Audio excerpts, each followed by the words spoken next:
Kasih karunia dan damai sejahtera Allah Bapa kita dan anaknya Tuhan Yesus Kristus menyertai saudara.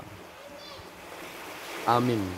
Shalom saudaraku yang terkasih di dalam nama Tuhan Yesus Kristus. Senang bisa menyapa saudara di tempat saudara berada hari ini, dalam dimensi yang berbeda tetapi dalam dunia yang sama. Sebagai insan yang diciptakan untuk Tuhan, sebelum kita melakukan rangkaian aktivitas kita pada hari ini, marilah kita mengawalinya dengan mendengarkan firman Tuhan.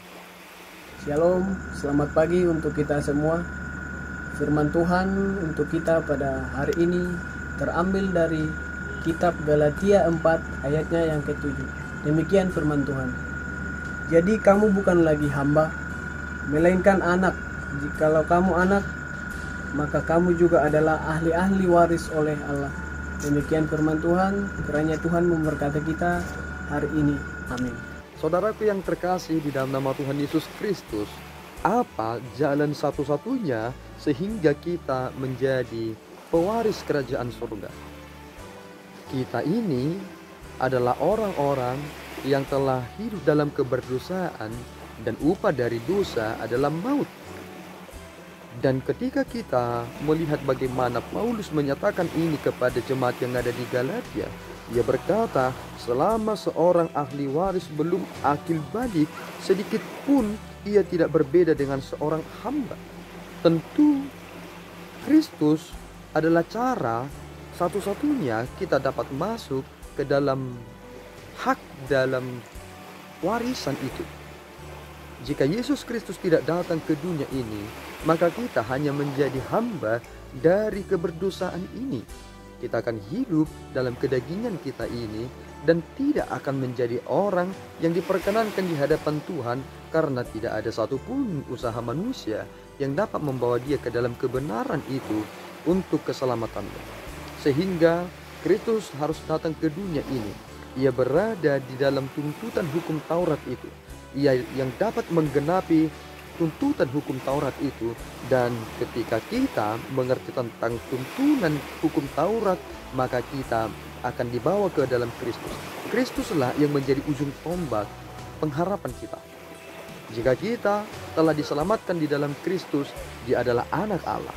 Maka barang siapa yang percaya di dalam Kristus, dia juga adalah menjadi anak-anak Allah. Maka status kita dalam penerimaan kita berada di dalam anak itu. Aku adalah anak Allah, maka aku akan berseru kepada Bapa, dan roh yang ada padaku bukan lagi roh ketakutan, tetapi roh yang menuntun aku kepada roh seperti Kristus menyatakan seruannya kepada Bapa dengan berkata, "Ya Abba." Maka itulah yang kita sampaikan ketika kita berdoa kepada Allah kita, karena Dia adalah Bapa kita. Maka saudara, ini menjadi sukacita yang besar bagi kita. Pengharapan kita ada di dalam Yesus Kristus. Jika Kristus tidak datang ke dunia ini, apakah kita masih bisa berharap untuk sesuatu hal yang lebih baik? Terpujilah Dia, karena Tuhan telah menyatakan ini lewat anugerahnya. Melalui pribadi Yesus Kristus, kita bukan lagi menjadi hamba, tetapi kita sudah menjadi anak. Karena kita adalah anak, maka kita juga adalah ahli waris oleh Allah. Sama seperti Abraham yang dulunya dia tidak memiliki hukum Taurat, tetapi ia dibenarkan karena imannya. Maka itulah yang diperhitungkan di dalam diri kita. Keberdosaan kita tidak menghambat kita untuk menerima anugerah itu, karena Kristus sendiri yang telah menyelamatkan kita, membawa kita dari kegelapan itu ke dalam terang. Tuhan Yesus memberkati kita berdoa. Ya Tuhan, kami bersyukur atas berkat-Mu. Terima kasih Bapa atas firman yang kami boleh dengarkan hari ini. Engkau telah memperlengkapi kami dan menjadikan kami sebagai anak-anak-Mu. Peliharalah hidup kami Bapa, sehingga kami sampai kepada ujung, dan sama seperti Kristus yang bangkit dari kematiannya, kami mendapatkan kemurahan hati Tuhan. Pelihara hidup kami sehingga kami benar-benar setia, dan kami dapat menghadapi dan memenangkan kehidupan kami. Dalam Yesus kami berdoa dan mengucap syukur.